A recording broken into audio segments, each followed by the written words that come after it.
Hello friends, welcome to this educational platform. आप सभी का आपके अपने इस यूट्यूब चैनल पर स्वागत है। आज के इस वीडियो लेक्चर में हम लोग डीएलएड फोर्थ सेमेस्टर के मैथमेटिक्स में एक इंपॉर्टेंट क्लास देखेंगे। नेक्स्ट मैराथन क्लास होगी ये। आप लोगों को 8 मैराथन क्लास कराई जा चुकी है, ये 9 नंबर की मैराथन क्लास होगी। आप अच्छे से सीखिए, समझिए और सभी चैप्टर्स में अभ्यास करिए, क्योंकि सब कुछ आपको सिखाया जा चुका है, पढ़ाया जा चुका है। चैप्टर वाइज क्रम में तो सारी चीज़ें आपकी हो ही चुकी हैं। बहुत सारी एग्जाम स्पेशल क्लासेस भी आपको मिल चुकी हैं, मॉडल पेपर्स भी अवेलेबल हैं, एवरीथिंग आपके लिए अवेलेबल है। अब हर तरह का प्रयास किया जा रहा है और आप लोगों को मैं विशेष बात ये बता देना चाहता हूँ कि आप लोग क्या करें, ज़्यादातर क्लास 8 कक्षा 8 की जो आपकी यूपी बोर्ड की मैथमेटिक्स की बुक है, उसमें जितने चैप्टर आपके मिल रहे हैं, जैसे वर्ग वर्गमूल, घन घनमूल हो गया, आपका ये आयु संबंधित प्रश्न, भिन्नों वाले प्रश्न, युगपत समीकरण जिसको बोल रहे हैं वो, वर्ग समीकरण और बहुत सारे जो मध्यिका बहुलक, ये सभी चैप्टर आपके कक्षा 8 की यूपी बोर्ड की गणित के से मैच कर रहे हैं। तो आप लोग अपना खाली समय में उससे भी प्रश्नों को सॉल्व करें जो आपके सिलेबस के हिस्सा है, उनको भी सॉल्व करें। और वहाँ से भी प्रश्न डायरेक्टली पूछे जाते हैं अक्सर, आपको वो भी चीज़ें देखने को मिलेंगी। तो आप ध्यान रखें, ऐसा कार्य जरूर करें। कक्षा 7 और कक्षा 8 की पुस्तकों से जो भी चैप्टर्स आपके डायरेक्टली मैच कर रहे हैं सिलेबस से, उनको भी अभ्यास करते रहें। जिनके पास समय है और जिनके पास नहीं है वो अलग बात है, ठीक है। तो मैंने आपको बता दिया, क्योंकि ये सब चीज़ें करेंगे तो आपको कभी कोई चीज़ ऑड नहीं लगेगी, अजीब नहीं लगेगी, आपको चीज़ें सब आ रही होंगी, ठीक है।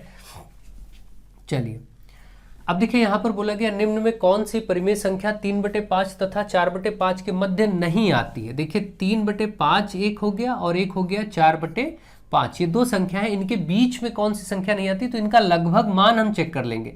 भाई 5 आप जान रहे हैं कि यहाँ से 5 और 3 ऐसे भाग करेंगे, बटे में होने का मतलब नीचे वाले से ऊपर वाले को भाग देंगे तो दशमलव लगाएंगे, एक 0 बढ़ेगा और 5 छक्का 30 आएगा, ये सब आप जानते ही हैं। तो इसका 0.6 मान आया। इसका देखिए दशमलव लगाएंगे, 0 बढ़ाएंगे 40 हो जाएगा तो 0.8 आ जाएगा। तो 0.6 और 0.8 के बीच में देखिए कौन नहीं। अब आप देखिए ये चीज जो है 0.7 आएगा 10 से भाग करके, तो ये तो आंसर नहीं हो सकता, क्योंकि ये इनके बीच में आएगा। भाई 0.6 0.8 के बीच में ही 0.7 आता है, तो ये आंसर नहीं होगा। इसी तरीके से देखिए यहाँ पर आप भाग करेंगे तो ये 30 है, ये 19 है। अगर इसमें दशमलव लगा के एक 0 बढ़ाएंगे 190 होगा, तो 3 छक 18 और 3 सते 21, यानी लगभग 6 पॉइंट समथिंग आएगा, तो ये भी बीच में ही पड़ जाएगा। भाई आप इसको ऐसे देख लीजिए, भाग करेंगे तो आप दशमलव लगाएंगे, 0 बढ़ाएंगे, 3 छक 18 ऐसे ही तो ले जाएंगे, तो 0.6 समथिंग ही तो आएगा। 0.6 के बाद कुछ भी आएगा तो वो इन दोनों के बीच में ही पड़ेगा, है ना। तो इसका मतलब ये वाली संख्या भी आंसर नहीं है। आपको बताना है कौन सी इनके बीच में नहीं है। अगर ये वाला 2/3 जो लिखा है नीचे वाले से, इसको भाग किया जाता है हमेशा 2/3 का मतलब इससे आप इसको भाग करेंगे, 3 यहाँ लिखेंगे, 2 यहाँ, दशमलव लगाएंगे, 0, 3 छक 18, फिर 2 बचेगा, फिर एक 0 बढ़ा ही सकते, 3 छक 18। आप देख रहे हैं ये भी 0.66 जो है इन्हीं दोनों के बीच का हिस्सा ही है। इसका मतलब ये भी नहीं हो सकता। अब आंसर बचा यही आपका आंसर हो जाएगा। चेक भी कर लीजिए, अगर आप ये 30 से और 16 इधर भाग करते, दशमलव लगाएंगे, 0 बढ़ाएंगे, तो क्या होगा आपका, देखिए यहाँ से 3 पची 15 और 3 पची 15 मतलब 150, है ना। ये देखिए यही आपका 10 बचेगा, ये 0.5 करके आ गया, जो कि इससे भी छोटी संख्या है। यही इन दोनों के बीच में नहीं आएगा, 0.6 0.8 के बीच में 0.5 नहीं आता। इसका मतलब यही इसका आंसर हो गया। तो ऐसा प्रश्न बहुत कॉमन सा प्रश्न होता है, कभी कभी आप लोग परेशान हो जाते हैं। एक बच्चे ने पूछा था तो इसीलिए मैंने इसको बताया, क्योंकि ये बहुत सिंपल क्वेश्चन उसको लगा होगा शायद कि कुछ ये पता नहीं कोई अलग सा अजीब सा कॉन्सेप्ट है, इसलिए उसने मुझे पूछा और इस क्वेश्चन को, तो मैंने सोचा आप लोगों को भी बता दें। ऐसे प्रश्नों को सिलेबस की जरूरत नहीं होती, ऐसे प्रश्न तो कभी भी पूछे जा सकते। मैंने आप सबसे कहा कि सामान्य प्रतिशत, सामान्य अनुपात, सामान्य रूप से औसत वगैरह, ये सब चीज़ें तो कभी भी आपसे पूछी जा सकती है। एक नंबर में कोई भी दे दे, अभी कुछ भी, अभी कहीं कोई ऐसा प्रश्न मिल जाए कि भाई x का 20% बराबर, कुछ भी यहाँ लिख दिया जाए कि x का 20% बराबर, यहाँ पर लिख दिया जाए 100 है, तो आप x का मान बताइए, ठीक है। तो भाई हमें पता है कि x का गुणा लगाएंगे 20%, प्रतिशत के नीचे हम बटे में 100 लिखेंगे, बराबर इधर 100 है ही।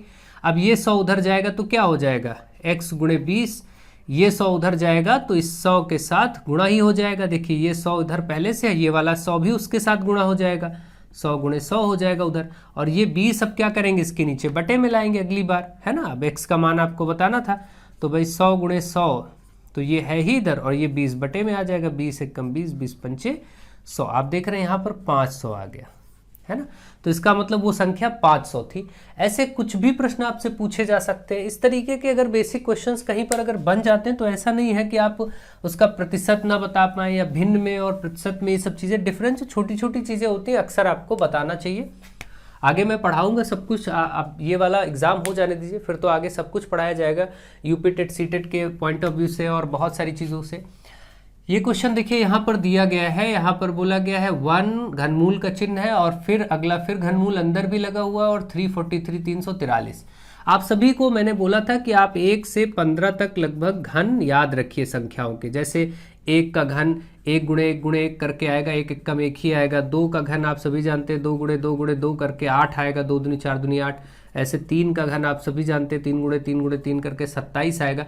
इस प्रकार से 15 तक आपको याद रखना है, ठीक है। तो ये चीज आप याद रखिए। और वर्ग वर्गमूल भी आप 1 से 30 तक के वर्ग और वर्गमूल याद रखिए। वर्ग का मतलब क्या, जैसे 1 का वर्ग करेंगे तो 1 गुणे 1 करके 1 ही आएगा। 2 का वर्ग करेंगे तो 2 गुणे 2 करके 4 आएगा। 3 का वर्ग करेंगे 3 गुणे 3 करके 9 आएगा। इसी तरीके से आप 30 तक ये याद रखिए। ये सब याद रखेंगे थोड़ा क्विक हो जाएगा, काम जल्दी हो जाएगा, आपको प्रक्रियाओं से बचत हो जाएगी बहुत सारी जगहों पर। बाकी कोई दिक्कत नहीं है, तब तक के लिए इसको समझते हैं। तो इस प्रश्न पर आइए। अब देखिए इसमें क्या होगा, यहाँ पर ये जो अंदर वाला घनमूल है पहले ये सॉल्व होगा। इधर बहुत सारे घनमूल अगर अंदर आ जाए तो भी सबसे किनारे वाले घनमूल या वर्गमूल से सॉल्व करते चले आइए। इधर आप मान लीजिए और बड़ा सवाल होता तो सबसे किनारे से इधर बढ़ते चले आएंगे और सॉल्व करते चले जाएंगे, ये रूल होता है। तो अब यहाँ पर क्या है, 343 का घनमूल हम लोग जानते हैं कि 7 होता है, तो डायरेक्ट कर सकते हैं क्योंकि 7 गुणे 7 गुणे 7 करके ये आएगा। या फिर आप अगर 343 का नहीं भी जानते, निकालना ही है अगर, तो 7 से ही ये कटेगी ही संख्या। देखिए 7 चौके 28 और 6 बचा तो 7 9 63, फिर ये 7 7 49, 7 एकम 7। उसके बाद तो आप जानते हैं कि जब ये 7 गुणे 7 गुणे 7 लिखा जाएगा इसके अंदर तो 3 का त्रिक बनता है घनमूल में। और अब तो आप समझ ही गए होंगे कैसे होगा ये, 1 प्लस इसका आपका 7 हो जाएगा। अब आप देख रहे हैं 7 और 1 अंदर जुड़ करके घनमूल के अंदर 8 हो जाएगा और 8 का घनमूल 2 इसका उत्तर हो जाएगा। बहुत ही बेसिक सा क्वेश्चन था। ये सब चीजें आप लोग समझते चलिए कि कैसे निकल रहा है, क्वेश्चन कैसे करना है, ठीक है। अगला क्वेश्चन आपके सामने क्वेश्चन नंबर 3।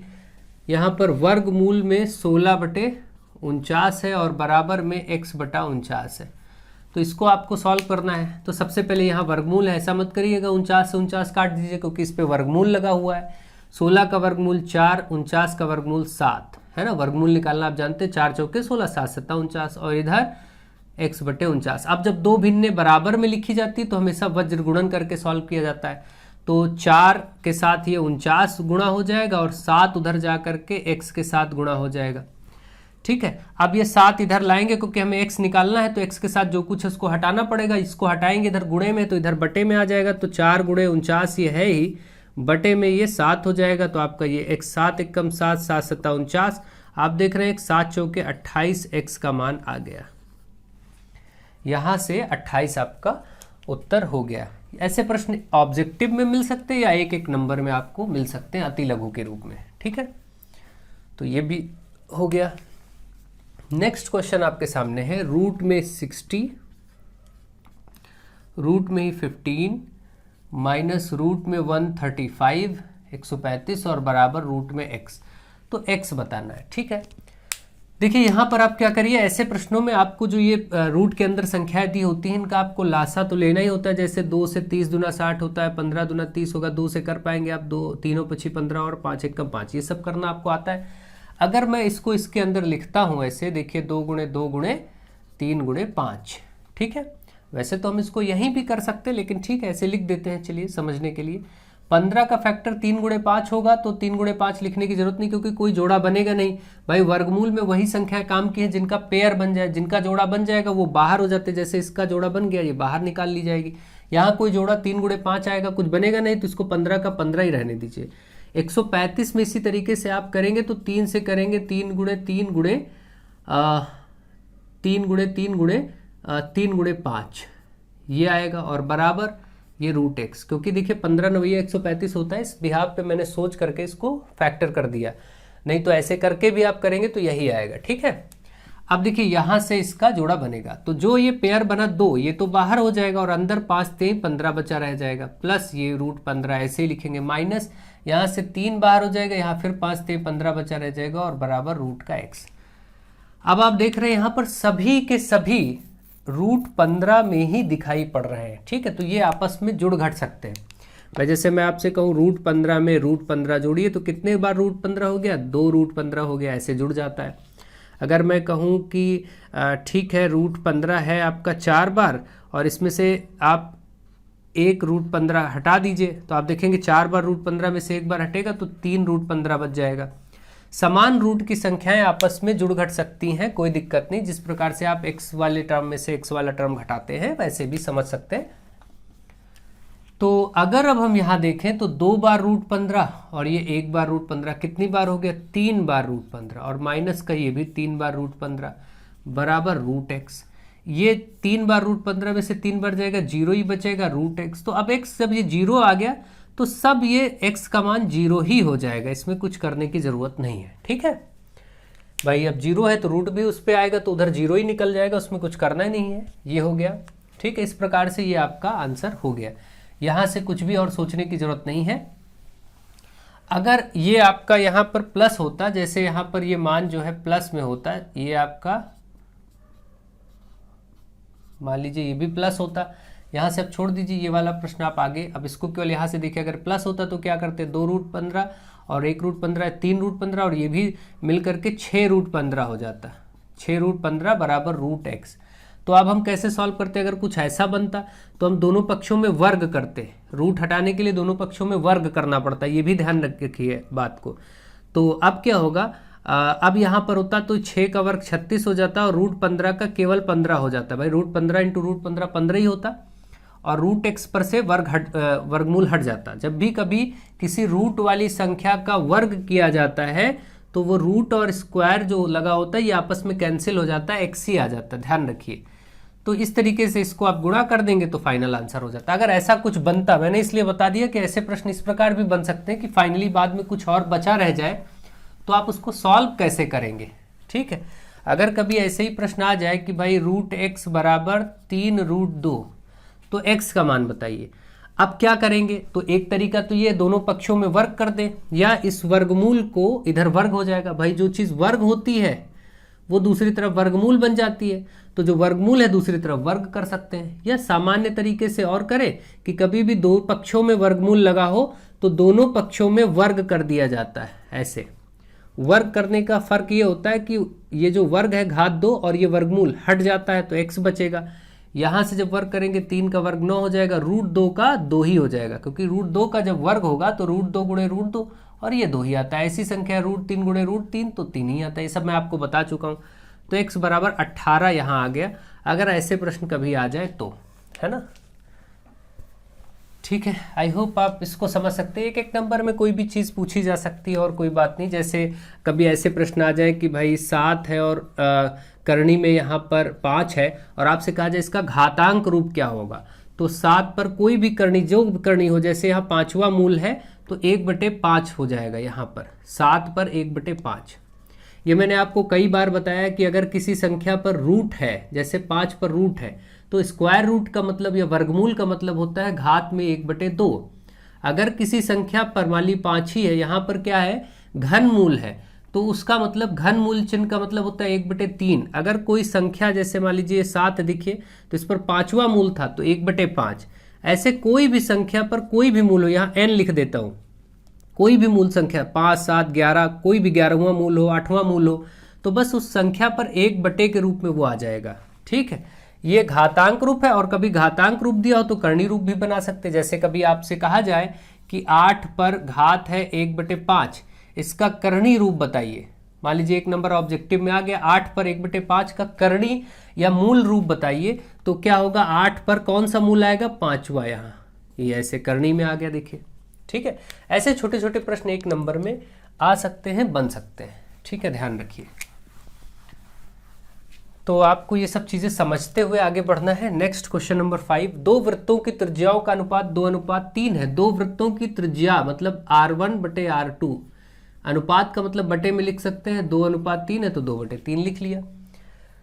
इनकी परिधियों का अनुपात क्या होगा, परिधि दोनों वृत्तों की परिधि, तो जैसे मैं लिखूं कि भाई परिधियों का अनुपात बताना है, तो पहले वृत्त की परिधि, दो वृत्त है तो हम ऐसे लिख दें पहले वृत्त की परिधि और बटे दूसरे वृत्त की परिधि। ये अनुपात हो गया, बटे में जैसे ही करते हैं वो अनुपात हो जाता है चीज़ों का।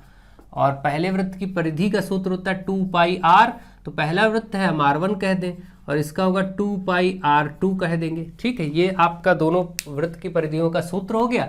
2π ऊपर भी 2π नीचे भी कैंसिल हो जाएगा, r1 बटे r2, और यही मान आपका r1 बटे r2 है तो 2/3, यानी परिधियों का अनुपात भी क्या आ गया, 2:3 ही आ गया। ये उत्तर हो गया। अगर होता इनके क्षेत्रफलों का अनुपात बताओ, तो हम फिर सूत्र में क्या लिखते, यही प्रश्न अगर होता, ये तो लग चुका है प्रश्न, ठीक है, यहां तक आप समझ लीजिए। अगर होता कि दो इनके ये त्रिज्याओं का अनुपात है और आप क्षेत्रफलों का अनुपात बताइए, तो हम कहते हैं पहले वृत्त का क्षेत्रफल बटे दूसरे वृत्त का क्षेत्रफल, और वृत्त के क्षेत्रफल का सूत्र लगाते बटे दूसरे वृत्त का क्षेत्रफल, और इसका होता है क्षेत्रफल πr², तो पहले का πr1 बोल देंगे, πr², दूसरे का r2 बोल देंगे, पाई से पाई कट जाता। फाइनली r1 बटे r2 का मान हमें पता है 2/3, और दोनों पर वर्ग है तो दोनों पर वर्ग लगा देंगे। भाई देखिए r1 बटे r2 का मान दिया था, ये रख देंगे, 2 का वर्ग 4, 3 का वर्ग 9, मतलब 4:9। अगर क्षेत्रफलों का अनुपात पूछता तो 4:9 हो जाता। कभी उल्टा हो सकता था कि दोनों वृत्त के क्षेत्रफलों का अनुपात दे दिया जाता और त्रिज्याओं का अनुपात पूछता, तो क्या होता, तो भी देख लीजिए। तो यहां ये मान रख देंगे, ठीक है, सूत्र तो यही प्रयोग होगा। देखिए अब मैं यहीं से बदल रहा हूं प्रश्न, अब ये सूत्र तो यही होगा। मान लीजिए दो वृत्तों के क्षेत्रफलों का अनुपात दिया है, प्रश्न में क्या है ऊपर नोट कर लीजिए, यदि दो वृत्तों के क्षेत्रफलों का अनुपात, प्रश्न में लिखिए यदि दो वृत्तों के क्षेत्रफलों का अनुपात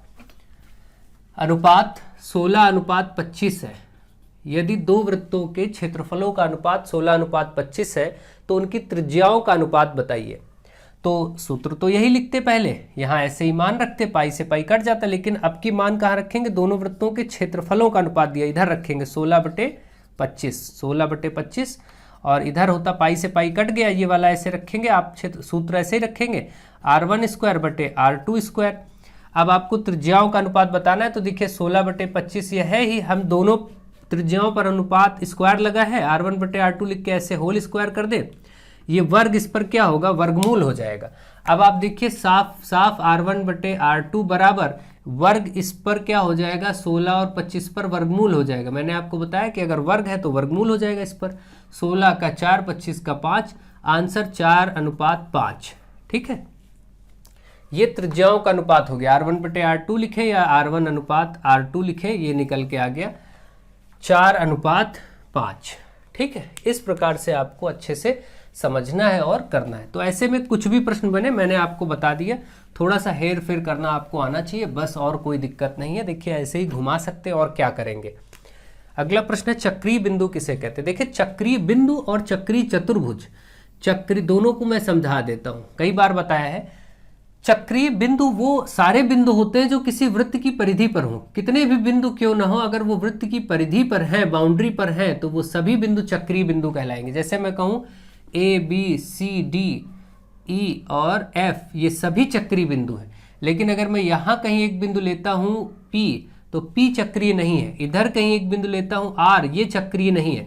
जितने बिंदु वृत्त की परिधि पर है वो सब चक्रीय हैं। ठीक है, तो सिंपल सी बात है, आप ये बोल सकते हैं कि चक्रीय बिंदु या एक वृत्तीय बिंदु भी कह सकते हैं। एक वृत्त पर स्थित सभी बिंदु एक वृत्तीय बिंदु भी कह सकते हैं या चक्रीय बिंदु।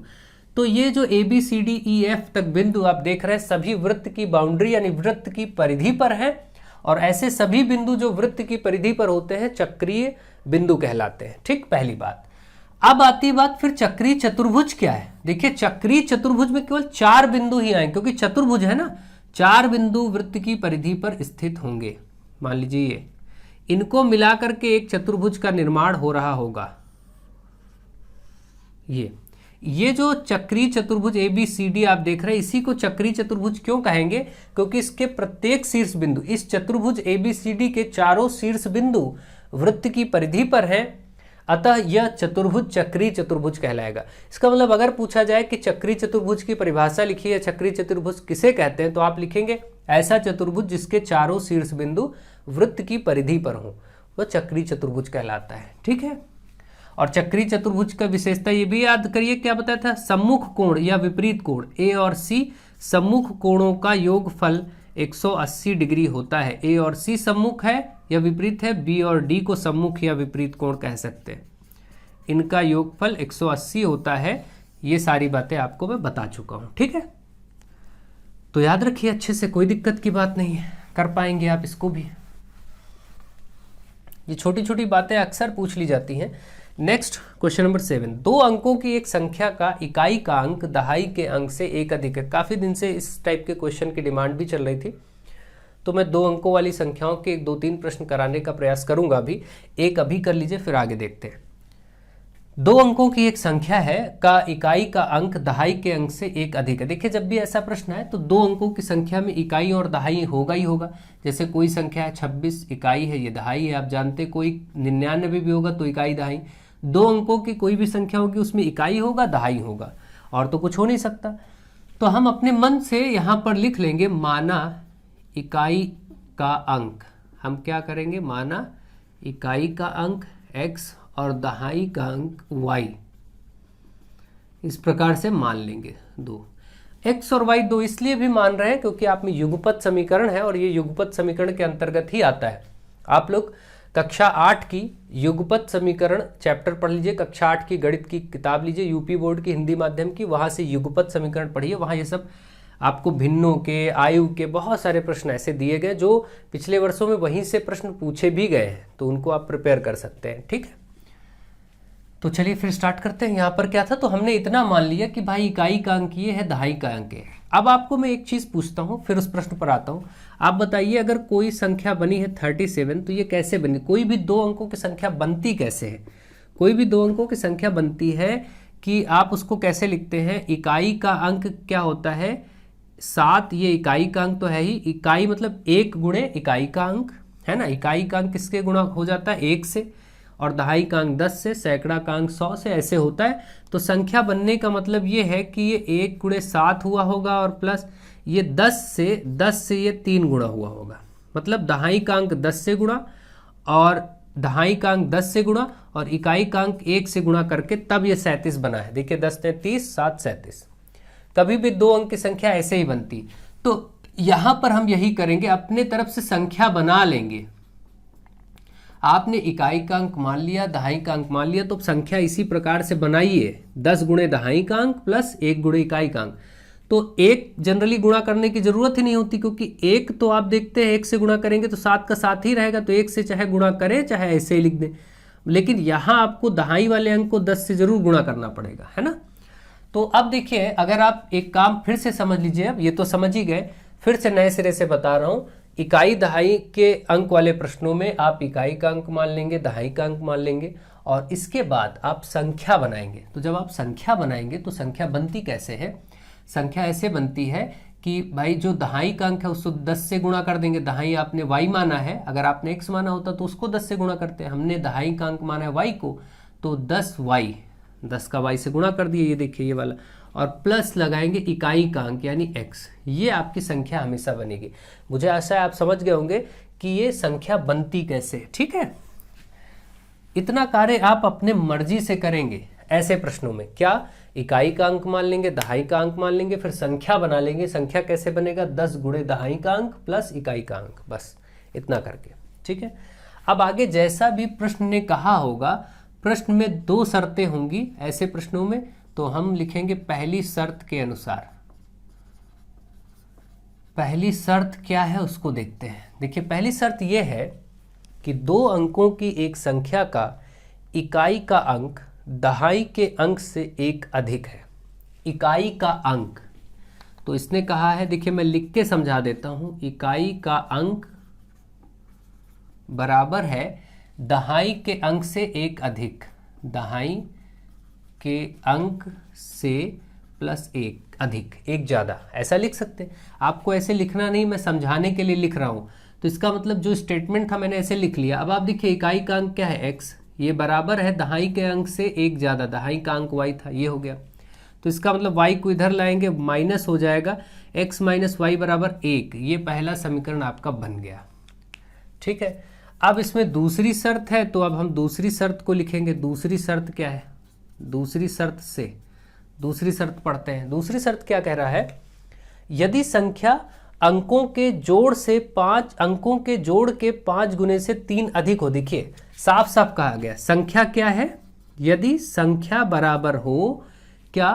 अंकों के जोड़ के 5 गुने से कितना अधिक? 3 अधिक। देखिए हमने उसी क्वेश्चन को यहां लिख दिया आपको समझाने के लिए कि संख्या के बारे में कहा गया कि संख्या होगी बराबर अंकों के जोड़ के 5 गुने से 3 अधिक। इसी को देखिए गणितीय रूप में लिखेंगे। संख्या आपके पास क्या थी? ये, तो संख्या की जगह आप ये रख दीजिए 10y + x बराबर अंकों के जोड़। अंक क्या थे? x और y, दोनों के अंकों के जोड़ कर लिया। जोड़ के 5 गुने, तो 5 से गुणा कर दिया। देखिए पूरे जोड़ को, से 3 अधिक, तो +3 कर दिया। देखिए बिल्कुल गणितीय रूप बन के आ गया इसका। ठीक है, अब अगर ये बन के आ गया तो आप यहां से समीकरण बना लीजिए। 10y + x बराबर 5 का इससे भी होगा 5x हो जाएगा, 5 का इस y से भी गुणा होगा, प्लस में 5y और प्लस का 3। ठीक है, अब आप यहां से देखिए x और y एक तरफ लेके चले जाएंगे, संख्या को एक तरफ कर देंगे। ठीक है, तो मैं x और y को एक तरफ करता हूँ, x को भी उधर भेजता हूँ, y को भी उधर भेजता हूँ, इधर 0 कर लेता हूँ।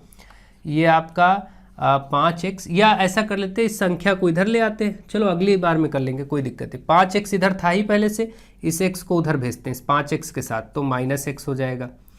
प्लस में फिर देखिए 5y इधर पहले से ही था, इस y को भी उधर ले जाइए, इसी के पास रख दीजिए, तो -10y और फिर ये प्लस का 3।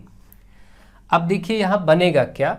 यहाँ से आप देखेंगे तो 5x में से x जाएगा, 4x बचेगा, और ये देखिए प्लस का 5 और माइनस का 10, प्लस माइनस माइनस, लेकिन बड़ी संख्या माइनस की है इसलिए माइनस का 5y आएगा।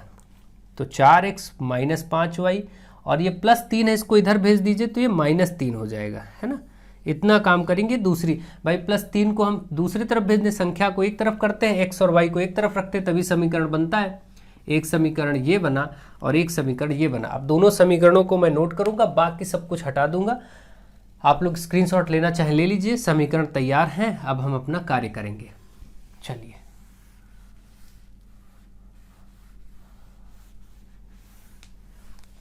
देखिए, मैं समीकरण ऐसे लिख देता हूँ, x - y = 1 पहला समीकरण, और ये वाला आया 4x - 5y = -3, ये दूसरा समीकरण। दोनों समीकरण नोट हो चुके हैं, इसलिए मैं इसको हटा देता हूँ। अब स्पेस हो गया, आप करते हैं। अब सिर्फ समीकरण सरल करना बचा बस। समीकरणों को सरल कैसे करते हैं? जैसे हमें y को गायब करना या x को गायब करना, ये पहले माइंड में रखना होता है। अब जैसे हमें x को हटाना है तो हम क्या करेंगे? x हटाने के लिए यहाँ 4x है तो पहले वाले समीकरण में भी 4x होना चाहिए। इसके लिए आप पूरे समीकरण को पहले वाले 4 से गुणा कर देंगे ताकि ये 4x बन जाए। कभी भी x को 4x तो बनाना है इस वाले x को, लेकिन पूरे ही समीकरण में 4 से गुणा करना पड़ेगा। नियम यही होता है। जिससे भी, जैसे हमारा उद्देश्य था x को गायब करना, तो x यहाँ एक बार था, x यहाँ 4 बार था, इसको भी 4x होना चाहिए। तो ऐसा नहीं केवल यहीं 4 से गुणा नहीं होगा, बल्कि पूरे समीकरण में गुणा करना होगा, ये नियम है। तो अब जरा करिए पूरे समीकरण में 4 से गुणा। तो पहला वाला समीकरण ये 4x हो जाएगा, फिर माइनस है 4 का y से तो 4y भी हो जाएगा, बराबर इस 4 में 1 से भी होगा, 4 × 4। ये पहला समीकरण ही ऐसे बन के आ गया। देखिए अब इसके नीचे दूसरा वाला समीकरण नोट कर लीजिए, 4x - 5y = -3। अब इनको सॉल्व कर सकते हैं, क्योंकि x और x हमने बराबर कर लिया है, क्योंकि दोनों ही प्लस में दिख रहे हैं। जब दोनों समान चिन्ह में हो, प्लस प्लस में या माइनस माइनस में, तो घटाया जाता है घटाने पर, क्योंकि हमारा उद्देश्य है इसको गायब करना। ये भी प्लस में दिख रहा है, ये भी प्लस में दिख रहा है, कोई चिन्ह नहीं, इसका मतलब प्लस ही है। तो जब दोनों समान चिन्ह में हो तो घटाना होता है समीकरणों को। तो ये तो डिसाइड हो गया कि घटाना पड़ेगा। और घटाने पर एक नया नियम और होता है कि नीचे वाले जितने पद हैं, जितने नीचे वाले पद हैं, इनके चिन्ह बदल जाते हैं। जैसे ये प्लस का 4x है, माइनस हो जाएगा, ये -5y ये प्लस हो जाएगा, ये -3 है ये प्लस हो जाएगा। ठीक है, अब देखिए 4x और -4x कट जाएगा क्योंकि ये प्लस माइनस हो गया। ये माइनस का 4y और ये 5y, पहले माइनस था लेकिन चिन्ह बदलने के बाद अब प्लस हो गया है, तो इसको प्लस माइनस माइनस करेंगे तो ये आपका 5y में से 4y जाएगा तो y बचेगा। भाई अब ये प्लस का 5y हो गया ना, तो प्लस माइनस माइनस, ठीक है, 5y से 4y घटा 1y बचा। ये भी माइनस का 3 अब प्लस हो चुका है तो 4 3 7, y का मान देखिए आ गया 7। अब इस y के मान को किसी भी समीकरण में रख देंगे। y का जो मान है वो हम किसी भी समीकरण, जैसे समीकरण 1 ही जो था समीकरण 1 में रखने पर अब क्योंकि समीकरण 1 था x माइनस वाई बराबर 1, यही रखेंगे। x माइनस वाई की जगह 7 बराबर 1, तो x बराबर 1 प्लस 7 हो जाएगा जो कि 8 हो जाएगा। इसका मतलब x बराबर 8 और y बराबर 7। ये आपके दो मान आ चुके हैं। अब आपको बताना था संख्या, तो एक्चुअली संख्या क्या है, ये है, तो हम क्या लिखेंगे, संख्या बराबर, और संख्या है क्या, 10y प्लस x। अब देखिए यहां पर क्या होगा, मान रखना स्टार्ट करें। 10y का मतलब 10 गुणे y का मतलब है 7 रख दिया, और प्लस x का मतलब 8 यहां रख दिया, तो 10 सत्ते 70 प्लस 8 मतलब आ गया 78। इस प्रश्न का उत्तर हो गया 78। ठीक है। अब इसको आप चेक भी करना चाहते हैं तो चेक कर सकते हैं, कोई दिक्कत नहीं। 78 के दोनों अंकों को देखिए, दोनों अंकों का अंतर 1 है। समीकरण भी बना था x माइनस वाई बराबर 1, ठीक है, यहां से भी दिख गया। और इसके बाद अब ये x और y के ये जो अंक आपके आए हैं, इसमें किसी भी समीकरण में आप चेक कर सकते हैं। और दूसरा यहाँ पर क्या बोला गया था कि संख्या का इकाई का अंक दहाई के अंक से 1 अधिक है। देखिए इकाई का अंक दहाई के अंक से 1 अधिक है, दिख भी रहा है, ठीक है। अब तो कोई दिक्कत नहीं है, कोई ऐसी प्रॉब्लम की बात नहीं है, इतने से ही चेक हो गया आपका। तो ये आपका आंसर हो चुका है। इस प्रकार से ये प्रश्न भी लग गया। और अब हम लोग आगे बढ़ेंगे और कुछ और प्रश्नों को करेंगे। तब तक आप लोग ध्यान से प्रैक्टिस करते रहिए और अच्छे से आगे बढ़ते रहिए। खूब मेहनत से मन लगा करके पढ़ाई करिए, ढंग से चीज़ों को देखिए। कुछ और प्रश्न लेंगे और उनको भी सॉल्व करेंगे। चलिए देखते हैं। अब 2 प्रश्न आपके सामने और लिखे हैं, इनको सॉल्व करेंगे क्योंकि ये लेंदी क्वेश्चंस हैं, इसलिए आप यहीं पर इतना ही पढ़ के इस वीडियो को एंड करेंगे। देखिए यहाँ पर बोला गया है 2 अंकों से बनी एक संख्या का दहाई का अंक। तो ये जब भी ऐसे प्रश्न है, मैंने आपसे बता ही दिया कि पहले आप मान लीजिए, माना यहाँ पर बोला गया है माना दहाई का इकाई का अंक और दहाई का अंक आप मान लीजिए। ऐसे प्रश्नों में माना इकाई का अंक अपनी तरफ से हमने मान लिया उसको x, और दहाई का अंक भी मैंने अपनी तरफ से मान लिया y। तो अपनी तरफ से आप संख्या भी बना लेंगे। मैंने अभी बताया था संख्या कैसे बनता है, 10 गुणे दहाई का अंक। दहाई का अंक क्या है, y, तो 10y, और प्लस इकाई का अंक यानी x। ठीक है, ध्यान रखिए, ऐसे संख्या बनती है। ठीक, आपने यहां तक काम अपनी मर्जी से कर लिया। अब जो भी शर्त है, जैसे प्रश्न की कुछ शर्तें हैं, 2 शर्तें होंगी क्योंकि आप में युगपत समीकरण नाम है, 2 समीकरण बनेंगे। पहली शर्त से, प्रश्न की पहली शर्त पे चलते हैं। पहली शर्त ने कहा 2 अंकों से बनी एक संख्या का दहाई का अंक इकाई के अंक से 5 कम है। जो दहाई का अंक है ये y, ये बराबर है 5 कम किसके, इकाई से, इकाई से 5 कम, बस हो गया, यानी x माइनस 5। ये पहला समीकरण। तो आप चाहे तो इसको अरेंज करके लिख सकते हैं x और y के फॉर्म में। जैसे कि अगर हम चाहें तो यहाँ से पहले x होता है तो 5 को इधर भेज दें और y को इधर भेज दें, तो y इसके साथ आएगा तो x माइनस वाई, भाई y इधर जाएगा प्लस में x के साथ माइनस हो जाएगा, और इस 5 को उधर भेजेंगे तो ये प्लस 5 हो जाएगा। तो आप देख रहे हैं x माइनस वाई बराबर 5 कह सकते हैं इसी समीकरण को। ठीक है, ये हो चुका है। अब देखिए दूसरी शर्त इसमें पढ़ते हैं ढंग से, कोई कठिन नहीं होता, ढंग से समझना और पढ़ना होता है। दूसरी शर्त है कि यदि अंकों के स्थान बदल दिए जाएं, संख्या जो बनी है उस संख्या के अंकों का स्थान बदल दें। अंकों का स्थान का मतलब देखिए दहाई वाला अंक यहाँ है, इकाई वाला यहाँ, इनको बदल दें, x यहाँ कर दें, y यहाँ कर दें। तो यदि संख्या के अंकों का स्थान बदल दें तो देखिए हम y यहाँ था, यहाँ x लिख देंगे 10 के साथ, और प्लस में इधर x था, इसको y को इधर कर देंगे। देखिए ये जो संख्या थी इसके दोनों अंकों के स्थान बदल गए, x y की जगह आ गया, y x की जगह आ गया, तो ऐसा ही तो बनेगा। तो उसने कहा कि यदि अंकों के स्थान बदल दिए जाएं तो नई संख्या, यानी ये जो संख्या बनी है ये नई संख्या बराबर होगी किसके, तो नई संख्या पहली संख्या के 2 गुने से, नई संख्या पहली वाली संख्या के, पहली वाली संख्या ये थी, देखिए इसके 2 गुने मतलब 2 से गुणा कर देंगे, इसके 2 गुने से 7 अधिक है मतलब +7 कर दिया, बन गया समीकरण। देखिए बस अब इसको सॉल्व करना है। 10x + y बराबर, ये इससे भी गुणा होगा तो 10 दूनी 20y, और ये प्लस में इससे भी होगा तो 2x और प्लस का 7। ठीक है, तो ये आपका हो गया। आप देखिए इसमें अरेंज करेंगे, x y सब एक तरफ करेंगे, संख्या को उठा लाएंगे इस तरफ, संख्या इधर पहुंचा दीजिए, और ये जो y और x है दोनों को उधर ले जाइए। तो भाई यहाँ से पहले x वाला हम लिखते हैं, इस तरफ का x वाला 2x है, और ये x भी उधर पहुंचा दीजिए। ठीक है, या 1 सेकेंड, कोई दिक्कत नहीं, उधर मत ले जाइए, इसलिए यहाँ से कोई दिक्कत नहीं, यहाँ तक तो आपको कोई प्रॉब्लम नहीं, गुणा आपने करके लिख दिया है बस। देखिए बड़ी संख्या x वाली यहाँ है, तो कोशिश करेंगे इस x को इधर लाएं, 2x को इधर लाएंगे तो 10x के साथ क्या होगा, ये प्लस है तो -2x होगा। ठीक है, कोई दिक्कत नहीं भाई, 2x को इस x के साथ ले आए इधर, इस y को भी इधर ले आएंगे तो ये +y इधर पहले से है ये वाला, और ये y इसके साथ माइनस का 20y हो जाएगा भाई, +y इधर आएगा तो ये माइनस हो जाएगा, उधर फिर केवल 7 बचा रह जाएगा। अब आप देख रहे हैं 10x में से 2x गया 8x, और ये प्लस माइनस हुआ तो माइनस का 19y।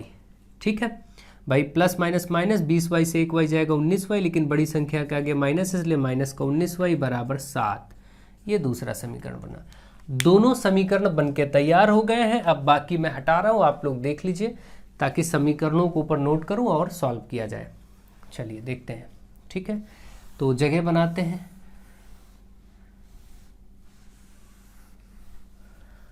ये आपका आया x - y बराबर 5 पहला समीकरण, और ये आया 8x - 19y बराबर 7 दूसरा समीकरण। ठीक है, दोनों समीकरण आ चुके हैं, कोई दिक्कत नहीं है। चलिए अब हमारा कार्य क्या होगा, वही कि हम किसी तरीके से इनको बराबर करेंगे। ठीक है, बराबर करेंगे, जिसको भी हमें हटाना है उसको। तो अब बराबर किसको करें, तो अगर हमें जैसे x को बराबर करना है तो इसमें हम 8 से गुणा करेंगे पहले समीकरण में, तब 8x होगा।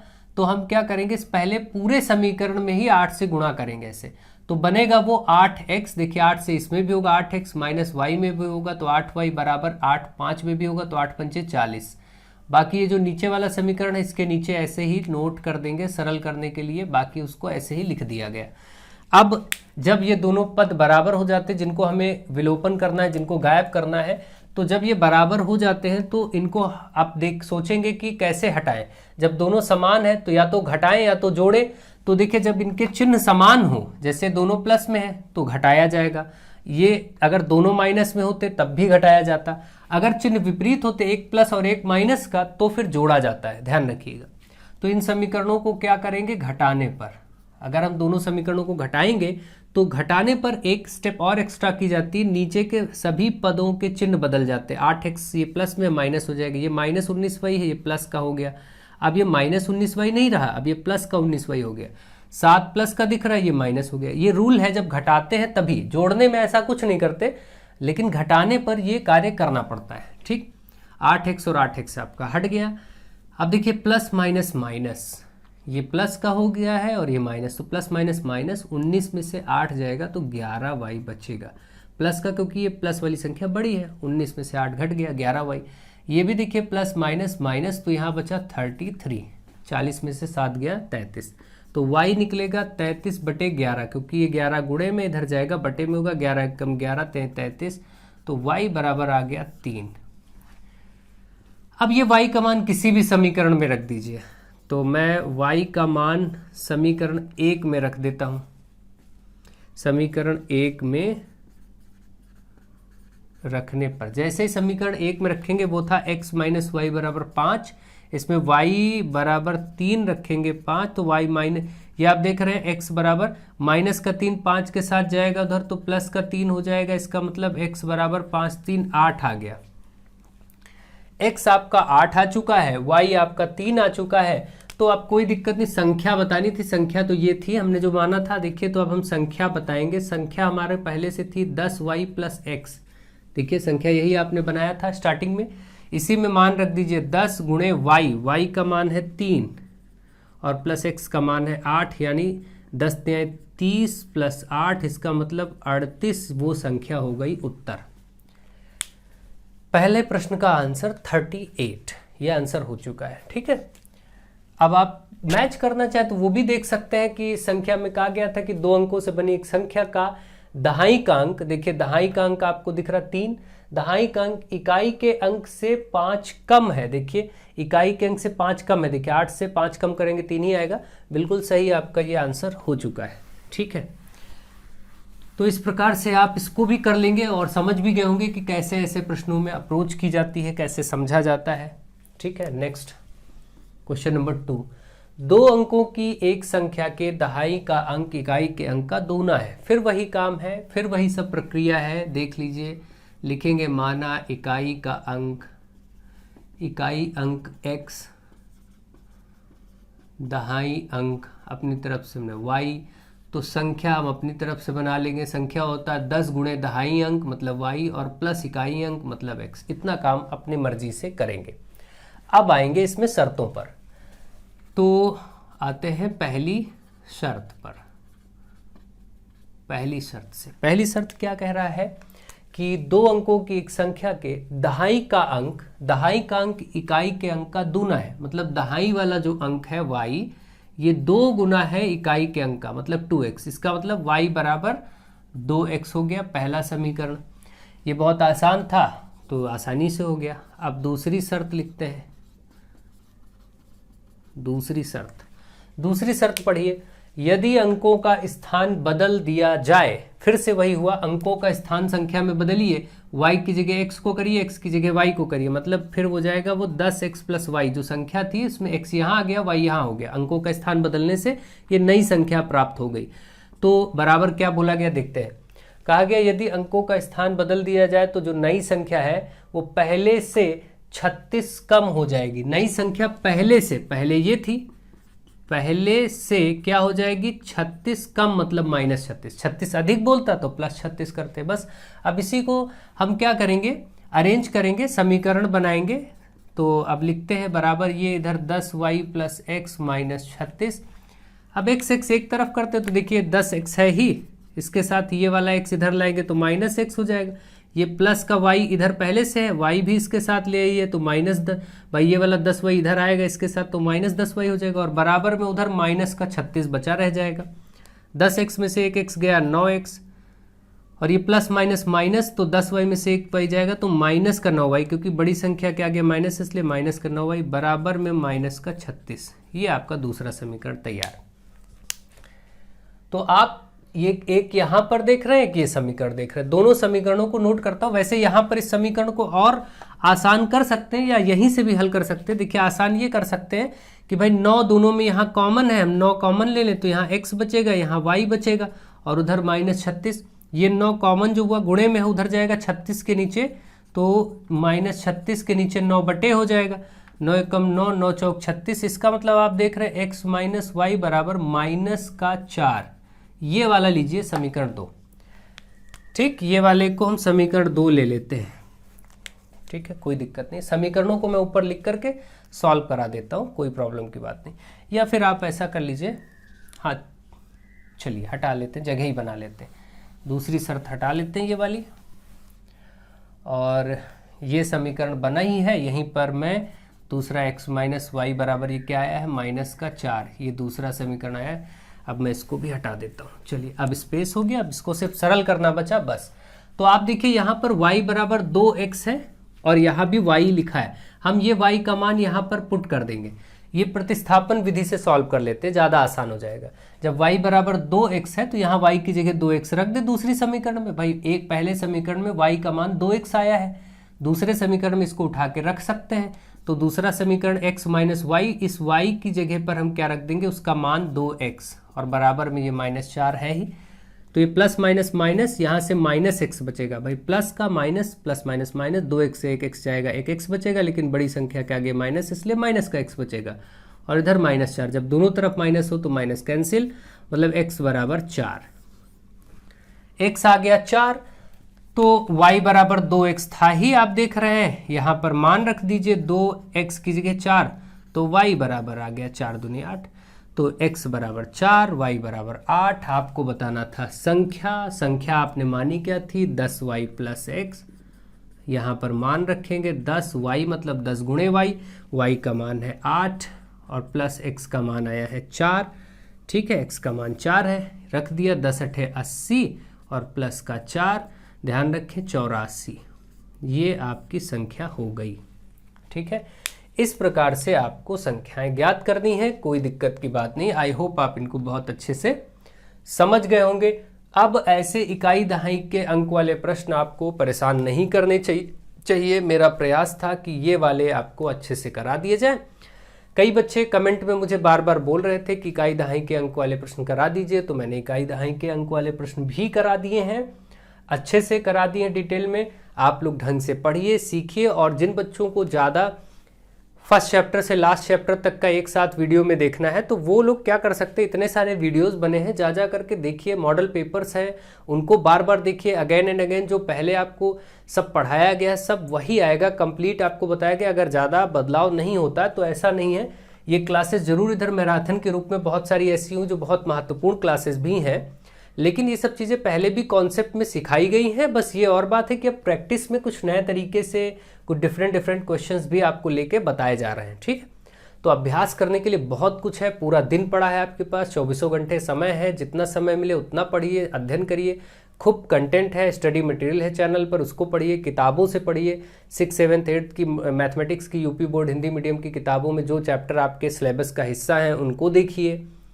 तो ये सब आप कर सकते हैं, कोई दिक्कत नहीं, ये सब काम तो आपको करना ही चाहिए। ठीक है, तो मैं आशा करता हूँ आप सब अच्छे से अध्ययन कर रहे होंगे। आगे पढ़िए, सीखिए और अच्छे नंबर से पास होइए। वीडियोस को शेयर जरूर करिए फ्रेंड्स में। So thank you to all of you.